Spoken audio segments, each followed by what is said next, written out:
कइले बा कमाल। भोजपुरी सिनेमा के पावर स्टार पवन सिंह के साथ नम्रता मल्ला का गाना लाल घाघरा रिलीज हुआ है। इस गाने के वीडियो में सुपर हॉट, बोल्ड और ग्लैमरस अभिनेत्री नम्रता मल्ला ने अपने कातिलाना अंदाज से जो कह ढाया है उसे देखकर सबको पसीना आ रहा है। गाने के वीडियो में पवन सिंह और नम्रता मल्ला की केमिस्ट्री जानलेवा नजर आ रही है। इस गाने को फैंस खूब पसंद कर रहे हैं। गाने का वीडियो किसी बॉलीवुड ब्लॉकबस्टर गाने से कम नहीं है।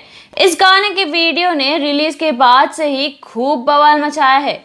सोशल मीडिया पर नम्रता के द्वारा इस गाने पर बनाए गए रील्स उससे भी ज्यादा हंगामा मचा रहे हैं। बता दें कि नम्रता मल्ला इस गाने के वीडियो पर लगातार रील बनाकर अपने इंस्टाग्राम अकाउंट पर पोस्ट कर रही हैं, जिसे देखकर उनके चाहने वाले आए भरते नजर आ रहे हैं।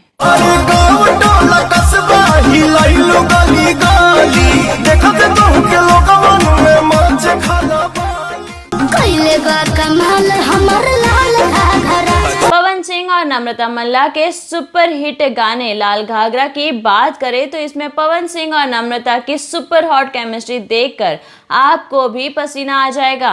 इस गाने के वीडियो को पवन सिंह और शिल्पी राज ने अपनी आवाज से सजाया है और इस गाने के बोल विजय चौहान ने लिखे हैं और इसका संगीत शुभम राज ने तैयार किया है। पवन सिंह और नम्रता मल्ला के सुपर हिट गाने लाल घाघरा के वीडियो को सारेगामा हम भोजपुरी के यूट्यूब चैनल पर रिलीज किया गया है, जहां इस गाने के वीडियो ने धमाल मचा दिया है।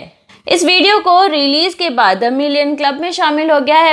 दोस्तों, आपको पवन सिंह और नम्रता मल्ला का यह गाना कैसा लगा हमें जरूर कमेंट करके बताएं और ऐसे ही मजेदार खबरों के लिए सब्सक्राइब करें फिल्मी इन्फो और जुड़े रहे मेरी आवाज प्रीत के साथ।